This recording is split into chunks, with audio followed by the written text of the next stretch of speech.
problem? It's the lack of interest. So if you are interested, you will be able to concentrate. If you are not interested, you will not be able to concentrate. Number one. Number two, even if you are interested, you are not able to concentrate. That means your mind is cluttered with a lot of unfinished things. You are preoccupied with so many things. Why you are preoccupied? Because you have left it incomplete. The mind is always remembering only the uncompleted. If you have completed a task, it's taken out of your mind. So if you have left a lot of things incomplete, then it will be there in your mind. If you can complete things, okay, it's done, it's taken away from the mind. So you need to probably prioritize, you need to organize more, then there will not be clutter in your mind, and then once you develop interest, you can concentrate. And in addition, it's a matter of habit.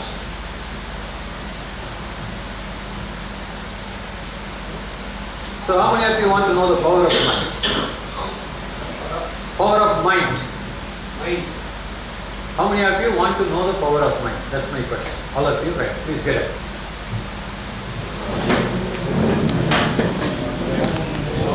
Okay.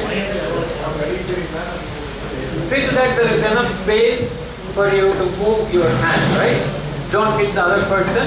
If you want to use it as a chance, then it's your choice. Okay?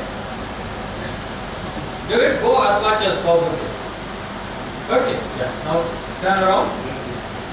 Put your hands down. Close your eyes. Just imagine that you are taking your hand at least 10% more than the previous point. See in your mind's eye, just imagine, don't do it now, physically. Just imagine that you are taking your hand at least 10% beyond the original point. Once you have done that, open your eyes. Right. Now do that again without moving your legs.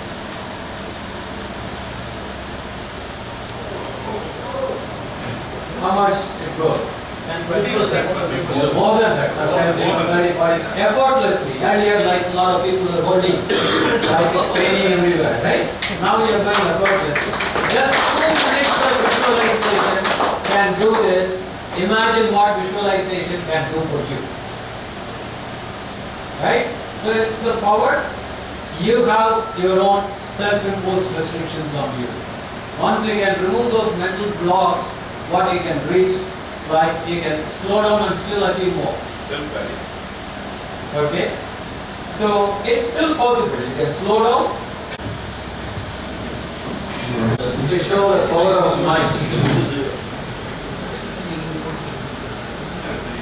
So concentration, once you want it, you can do it, provided you have cleared the clutter from your mind and also probably develop interest in whatever you want to concentrate. So it's a question of developing interest, as I said again. Once your goals are clear, your interests are clear, and then you start making things better. How to be happy all the time?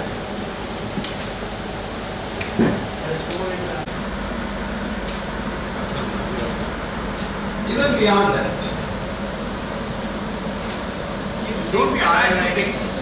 Keep things organized. I'm not even going to that level. This happiness dependent on external things or interest. To decide your happiness, it's limited. You develop a habit of developing an internal state of happiness. Then your happiness is unlimited. Like afternoon, all of you ate food. But how many of you really tasted, enjoyed, be in that moment? Most of you may not even know what you are eating. Conversation rather than what taste it makes or what sensation it makes on your tongue. So that's what they call it mindfulness. Like really look around and look for nature. Small little things. Does it bring joy? If it is bringing joy, fine, we are committed. Because a lot of people fix process towards our goal. Like they say life is a journey, success is a journey. You need to change lot of concepts about what brings happiness, who is important, how to prioritize, who is a part of the group, what kind of things can we enjoy, what brings joy to me. Like that kind of concept you need to understand. Then you need to understand the context, and then of course the contents, it goes through your all five senses most of the time. So most of the time we are on autopilot. We go through life as if we are on autopilot. Sorry to interrupt. Yeah. Isn't that we are on autopilot because or the fact of the thought that we have that what others think about us? When you talk of a journey in a bus, Okay. what we don't want to see certain things we do in a picnic when you travel with a group or something, but whereas when you travel in a bus or in a routine work, you're always in the state of certain consciousness of what others will think about us, or you try to behave in a certain way. Okay. So how do you kind of Do you know the truth? Nobody cares for you. Do you think about others? I mean, now most of the time I used to say, if you really know the truth, you will feel really insulted and feel very low because nobody thinks about you. They don't have time to think about you in the first place. See, giving too much importance to others is what is spoiling a lot of people's life. Even some marriages I have seen, they go beyond their needs because somebody else did like this. So there 1,000 people came, 1,500, then they had 10 suites, we should have 15 suites. How many people came? Finally, they planned for the entire life to spend for one marriage, and then you can actually conduct a registered marriage and give all the money to the couple, they will be much more happier and comfortable. Right? Because so many people you invite, they come just because you get invited. Right? I see business for A lot of businesses will go away, that's a different matter. But finally, what happens? That's what I'm saying. For the sake of others, for the sake of society, we are losing a lot of things. And that's creating stress. So it's again like understanding the context, understanding the concept, and how do we want to live our life. Who is running your life? You or others? If you think you are in charge of your life, then things will be different. If you think others are in charge of your life, things will be different. Most of you want to be in charge of your life, but you are not.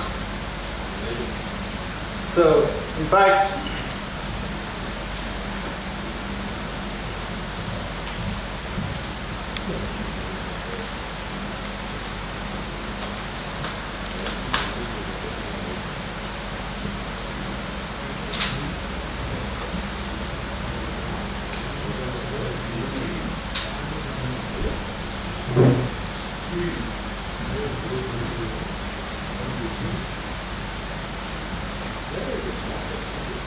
others are running life, then it's ruining.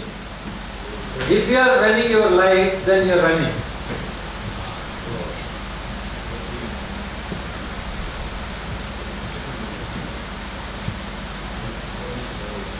In fact, in that context, playing with words, in communication we assume a lot of things, right? You know what happens when you assume? Anybody can guess? makes an ass of you and me? Yeah, that's right.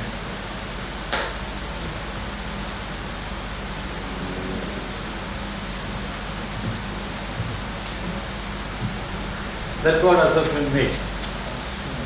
We don't clarify most of the time. In fact, a proper conversation, I can go on and on probably even for half an hour on how it should be.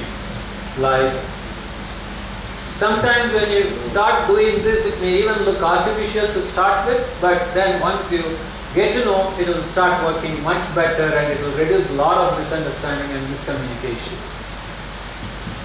Like a person talks to you, you listen, give a small gap, that means they have completed talking and they are waiting for you to talk. Even before you talk, you rephrase what they said.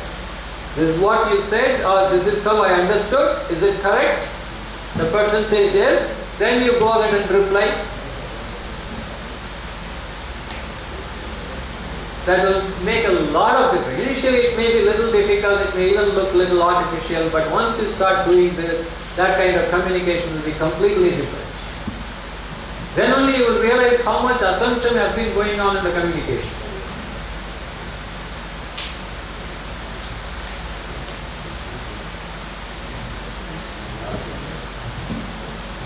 So concentration, again by practice.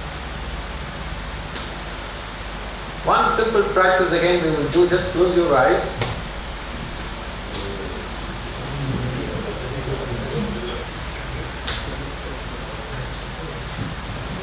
Close your eyes, and as we say in hypnosis, if they ask you to close your eyes, you close your eyes, others will take care of themselves. You don't have to look around and see others have closed their eyes or not. Right. Close your eyes. Just focus on your breathing. You don't have to alter your breathing, you don't have to take a deep breathing or anything. Just focus on your breathing for a minute. At the end of a minute, I'll ask you to just open your eyes. So you don't have to keep count of time or anything. Just relax, let the job to me.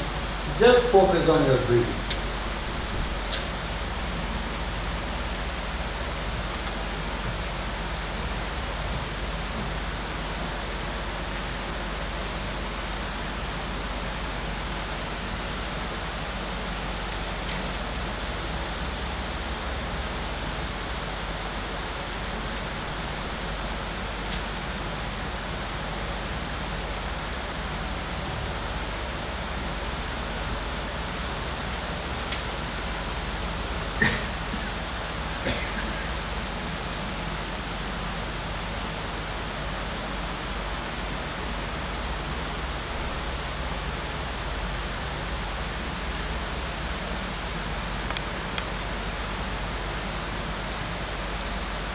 Slowly open your eyes when you're ready.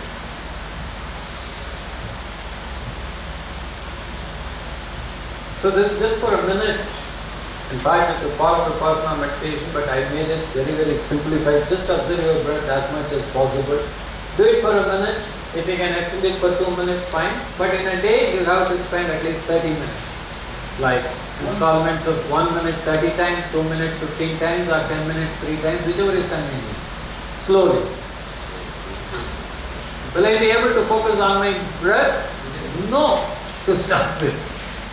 If you are able to focus for 20% of the time, fantastic. Give yourself 10 marks on that.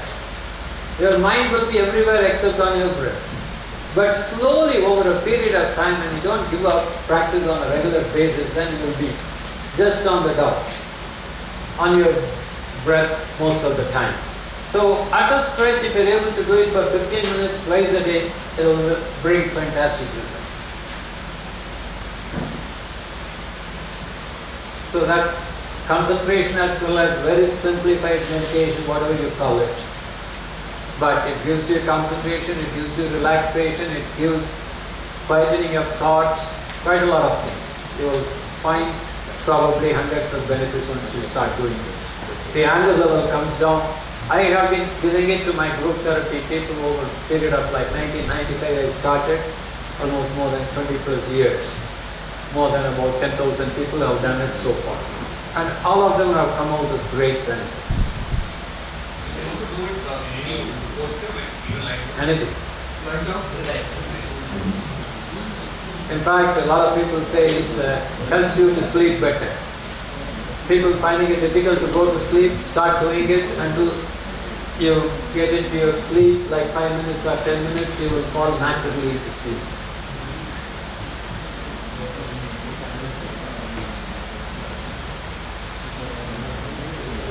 Then again, like again about happiness, I want to talk about 2 experiments. One was connected, and if you have heard about, there's a guy called Martin Seligman. He is supposed to be the father of positive psychology, and he does a lot of work in this area. So he selected two groups of college students, gave them $50. Either you can go with your friends and party, or you can give it to somebody who needs it, to whom you are not even connected, and you are not going to get any benefit out of it. After 3 months, when you read out, the people who spent it on partying, they didn't have any great experience, whereas people who gave it to somebody else, they really felt great about it. So helping others definitely gives you a lot more happiness than you think. People in need, you help. So you don't have to wait for some time, like until I reach the stage, I will not think about it. After that, I will start forming a trust. As and when you can, at small levels, you do it. Even train your children to do it. That brings a lot of happiness. Number 2, it's called 3 grateful things exercise. When you go to bed, most of you don't sleep immediately, right? So as you lie down, waiting for the sleep to happen, just think about at least 3 things you were grateful in the day.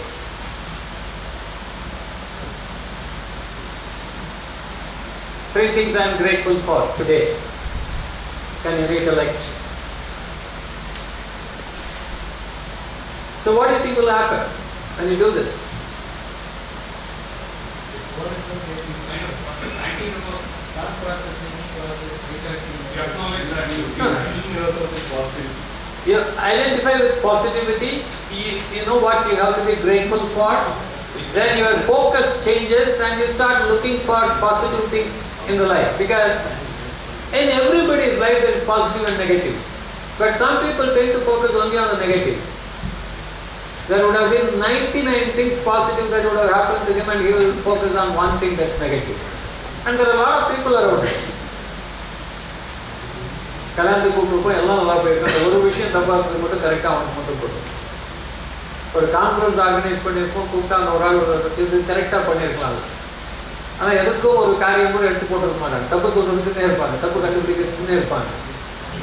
But don't worry about them. They will always find only the wrong things in their life also. They will never be happy. So you don't have to be jealous, you don't have to be unhappy about those persons. Leave them. Right?